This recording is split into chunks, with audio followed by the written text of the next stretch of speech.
नमस्कार साथियों, स्वागत है आप सभी का। तो आज की क्लास में हिंदी व्याकरण से पूछे जाने वाले प्रश्नों के बारे में पढ़ेंगे। तो आज की क्लास आप लोगों के लिए काफी महत्वपूर्ण होने वाली है, तो आप सभी वीडियो को ध्यान से जरूर देखिएगा। और जो भी विद्यार्थी पहली बार क्लास ले रहे हैं, चैनल को सब्सक्राइब जरूर कर लें, क्योंकि इसी तरह के प्रश्न चैनल पर डेली कराए जाते हैं, तो आप सभी चैनल से जुड़ सकते हैं। तो चलिए वीडियो को शुरू करते हैं और देखते हैं आज का पहला प्रश्न। तो देखिए, पहला प्रश्न है, निम्न में से ओष्ठ ध्वनि कौन सी है? ऑप्शंस दिए गए हैं ल, र, स या फ। तो आपको बताना है कि इनमें से ओष्ठ ध्वनि कौन सी है। तो देखिए, सरल प्रश्न है, राइट आंसर होगा ऑप्शन डी, फ यहाँ पर सही उत्तर हो जाएगा। ओष्ठ ध्वनि कौन सी है? फ। चाहे तो आप इसको बोलकर देख सकते हैं, फ एक ओष्ठ ध्वनि है। राइट आंसर होगा ऑप्शन डी। नेक्स्ट क्वेश्चन है, निम्न में से कंठ ध्वनियां कौन सी हैं? ऑप्शंस दिए गए हैं क, ख या य, र, च, ज या ट, ठ। तो देखिए, कंठ ध्वनियां आपसे पूछा गया है।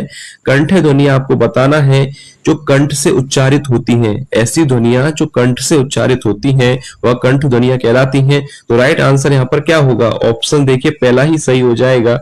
राइट आंसर होगा क, ख। ये ध्वनियां कंठ से उच्चारित होती हैं, इसलिए यह कंठ ध्वनियां कहलाती हैं। ऑप्शन ए पहला ही राइट आंसर होगा। नेक्स्ट क्वेश्चन है, य, र, ल, व व्यंजनों को क्या कहा जाता है? देखिए, प्रश्न आता है परीक्षा में कि य, र, ल और व, इन व्यंजनों को, इन वर्णों को क्या कहा जाता है?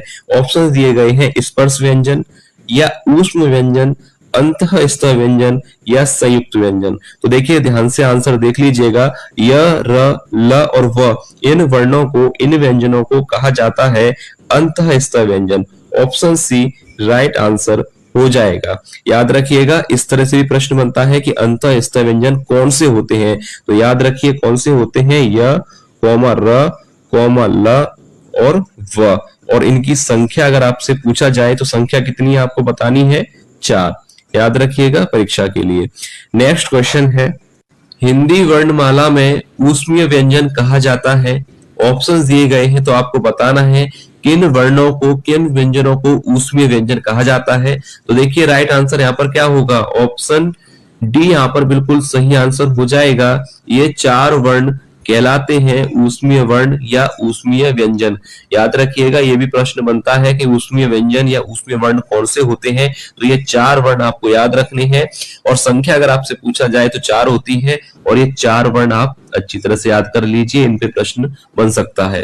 तो चलिए नेक्स्ट क्वेश्चन देखते हैं, वर्णमाला किसे कहा जाता है?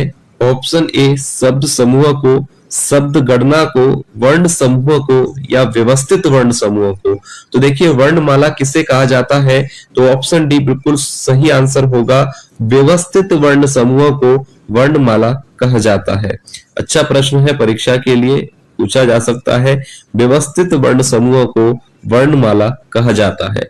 नेक्स्ट क्वेश्चन है, हिंदी के जिन वर्णों का उच्चारण करते समय केवल श्वास का प्रयोग किया जाता है, उन वर्णों को कहते हैं। ऑप्शन ए अघोष वर्ण, अल्प प्राण वर्ण या ऑप्शन सी महाप्राण वर्ण या ऑप्शन डी सघोष वर्ण। हिंदी के जिन वर्णों का उच्चारण करते समय केवल श्वास का प्रयोग किया जाता है, उन्हें अघोष वर्ण कहा जाता है। ऑप्शन पहला ही यहाँ पर राइट आंसर हो जाएगा। नेक्स्ट क्वेश्चन है, जिन शब्दों के अंत में अ आता है उन्हें क्या कहा जाता है? ऑप्शंस दिए गए हैं अनुस्वार, अयोगवाह, अंतःस्थ या अकारांत। तो देखिए, विकल्प यहाँ पर कौन सा सही होगा? जिन शब्दों के अंत में अ आता है उन्हें कहा जाता है अकारांत। ऑप्शन डी राइट आंसर हो जाएगा। याद रखिएगा, जिन शब्दों के अंत में अ आता है उन्हें अकारांत कहा जाता है। याद रखिए। नेक्स्ट क्वेश्चन है, निम्न में से कौन सा वर्ण घोष वर्ण है? तो देखिए, पहले तो आप यहाँ पर प्रश्न सही कर लीजिएगा। यहाँ पर आपसे पूछा गया है कि सघोष वर्ण कौन सा है। आपको बताना है कि सघोष वर्ण कौन सा है। ऑप्शंस दिए गए हैं प, ट, द या फ। तो देखिए, सबसे पहले आपको पता होना चाहिए कि सघोष वर्ण क्या होता है। तो देखिए, शॉर्ट में मैं आपको बता दूं, आपको पता होगा कि सघोष वर्ण प्रत्येक वर्ग का तीसरा, चौथा और 5वां वर्ण सघोष वर्ण कहलाता है। और इसके साथ ही जितने भी अंतःस्थ व्यंजन हैं जैसे कि य, र, ल और व, ये वर्ण भी सघोष वर्ण कहलाते हैं। यानी इसके साथ आप जोड़ सकते हैं अंतःस्थ व्यंजन, यानी य, र, ल और व, ये वर्ण भी सघोष वर्ण कहलाते हैं, आपको पता होना चाहिए। तो अब इसके हिसाब से आपको बताना है कि सघोष वर्ण इनमें से कौन सा होगा। तो देखिए, प जो है वर्ग का पहला है, ट वर्ग का पहला है और फ ये वर्ग का दूसरा है। तो यानी ये तीनों ही वर्ण है अघोष वर्ण। तो राइट आंसर यहां पर होगा ऑप्शन सी, द। भाषा की सबसे छोटी इकाई कहा जाता है। ऑप्शन ए शब्द, बी व्यंजन, सी स्वर या ऑप्शन डी वर्ण। तो देखिए, भाषा की सबसे छोटी इकाई किसे कहा जाता है? तो राइट आंसर होगा ऑप्शन डी, वर्ण को। ऑप्शन डी राइट आंसर हो जाएगा। नेक्स्ट क्वेश्चन है, रोला किस प्रकार का छंद है? ऑप्शंस दिए गए हैं अर्ध सममात्रिक, विषम मात्रिक, ऑप्शन सी सममात्रिक या डी वर्णिक व्रत। तो देखिए, रोला किस प्रकार का छंद है, परीक्षा के लिए अच्छा प्रश्न है, पूछा जाता है। तो याद रखिए, रोला एक सममात्रिक छंद है। ऑप्शन सी राइट आंसर हो जाएगा। रोला किस प्रकार का छंद है? रोला एक सममात्रिक छंद है।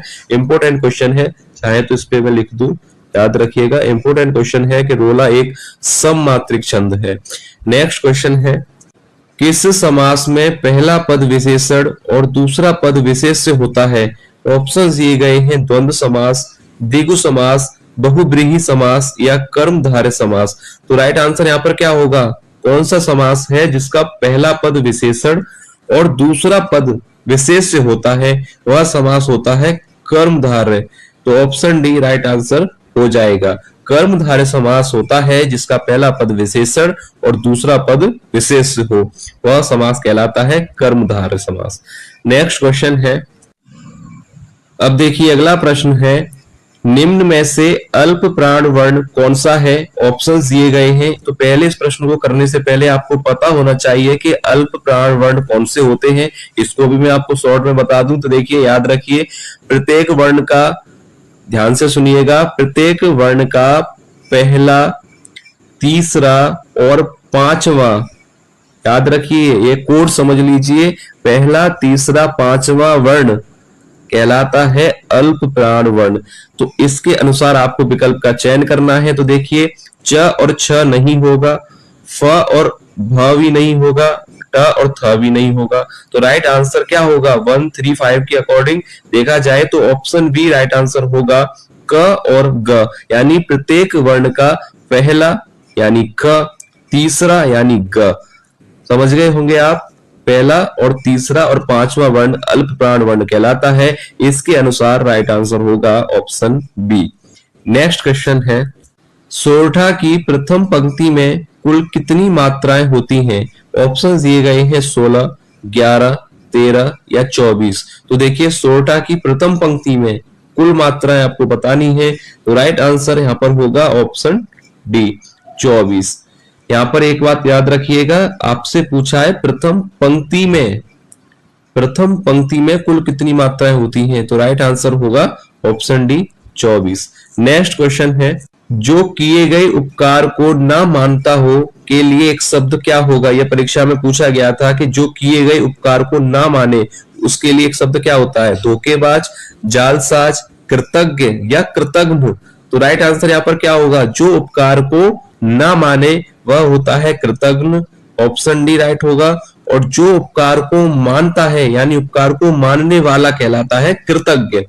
दोनों क्लियर कर लीजिएगा, जो उपकार को माने वह कृतज्ञ और जो उपकार को ना मानता हो वह कहलाता है कृतघ्न। उसके लिए एक शब्द होता है कृतघ्न, याद रखिएगा, ये पूछा गया था, महत्वपूर्ण क्वेश्चन है। नेक्स्ट क्वेश्चन देखते हैं, क्रांति कांति का सही अर्थ क्या होगा? ऑप्शन ए चमक, कौमा परिवर्तन, युद्ध, कौमा समझौता, परिवर्तन, कौमा चमक, समझौता या युद्ध। तो देखिए, क्रांति और कांति का सही अर्थ क्या होता है? तो राइट आंसर हो जाएगा ऑप्शन सी, परिवर्तन, कौमा चमक। याद रखिए, क्रांति और कांति का सही अर्थ होगा परिवर्तन, कौमा चमक। नेक्स्ट क्वेश्चन है, पानी पानी होना मुहावरे का सही अर्थ होगा? ऑप्शन ए पतला होना, गर्मी बढ़ना, सी बहुत शर्मिंदा होना, या ऑप्शन डी प्रसन्न होना। तो देखिए सरल प्रश्न है कि पानी पानी होना मुहावरे का सही अर्थ होता है बहुत शर्मिंदा होना। ऑप्शन सी राइट आंसर हो जाएगा। याद रखिएगा, पानी पानी होना मुहावरे का अर्थ है बहुत शर्मिंदा होना। नेक्स्ट क्वेश्चन है, ईश्वर का पर्यायवाची शब्द कौन सा है? ऑप्शन ए वैश्वानर, बी मनुजात, सी सर्वेश, या डी सुरेश। तो देखिए ईश्वर का पर्यायवाची शब्द कौन सा होगा इनमें से? तो राइट आंसर क्या हो जाएगा? ऑप्शन सी, ईश्वर का पर्यायवाची शब्द होता है सर्वेश। याद रखिएगा तीनों ही गलत है, ऊपर के वैश्वानर, मनुजात और सुरेश ये गलत है। सही आंसर होगा सर्वेश। ईश्वर का पर्यायवाची शब्द होता है सर्वेश। नेक्स्ट क्वेश्चन है, गौशाला में कौन सा समास होगा? ऑप्शन ए द्विगु समास, बी द्वंद्व समास, सी अव्ययी भाव समास, या ऑप्शन डी तत्पुरुष समास। तो देखिए परीक्षा में पूछा जाता है कि गौशाला में समास कौन सा होगा, तो राइट आंसर आपको याद रखना है गौशाला में समास होगा तत्पुरुष समास। सरल प्रश्न है, ऑप्शन डी राइट आंसर हो जाएगा। तो याद रखिए गौशाला में कौन सा समास है? गौशाला में तत्पुरुष समास। नेक्स्ट क्वेश्चन है, रात्रि शब्द का तद्भव शब्द क्या होगा? ऑप्शन ए रति, बी रजनी, सी रात, या डी निशा। तो राइट आंसर क्या होगा? रात्रि शब्द का तद्भव शब्द क्या होगा? ऑप्शन सी यहाँ पर राइट आंसर हो जाएगा रात। रात्रि शब्द का तद्भव होता है रात। नेक्स्ट क्वेश्चन है, निम्न में से कौन सा शब्द शुद्ध वर्तनी वाला है? ऑप्शंस दिए गए हैं पूर्वाचल, पूर्वाचल, या पूर्वांचल, या पूर्वांचल। तो देखिए निम्न में से कौन सा शब्द है जो शुद्ध वर्तनी का है? तो राइट आंसर यहाँ पर क्या होगा? ऑप्शन सी यहाँ पर राइट आंसर होना चाहिए पूर्वांचल। याद रखिएगा शुद्ध वर्तनी का शब्द है Purvanchal. Option C right answer हो जाएगा। पूर्वांचल गलत है, ये ऑप्शन डी गलत है। यहाँ पर पूर्वांचल नहीं होगा, सही शब्द होता है पूर्वांचल। तो ऑप्शन सी राइट आंसर हो जाएगा। नेक्स्ट क्वेश्चन है, प्रत्येक शब्द का संधि विच्छेद होगा? ऑप्शन ए प्रति प्लस इक, या प्रति प्लस एक, प्रति प्लस यक, या प्रति प्लस येक। तो देखिए प्रत्येक का अगर संधि विच्छेद किया जाए तो सही आंसर होगा ऑप्शन बी प्रति प्लस एक। प्रत्येक का सही संधि विच्छेद होगा प्रति प्लस एक। ऑप्शन बी राइट आंसर हो जाएगा। नेक्स्ट क्वेश्चन है, में से कौन स्वर नहीं है? सरल प्रश्न है, तो राइट आंसर यहां पर होगा ऑप्शन डी ब स्वर नहीं है, यह व्यंजन है और यह एक ओष्ठ ध्वनि है। याद रखिएगा ब कौन सी ध्वनि है, किस ध्वनि के अंतर्गत आता है? वह एक ओष्ठ ध्वनि है। ठीक है। नेक्स्ट क्वेश्चन है, पुल्लिंग स्त्रीलिंग में कौन विषम संयोजन है? ऑप्शंस दिए गए हैं प्राचार्य, प्राचार्या, मोर मोरनी, सेवक सेविका, श्याम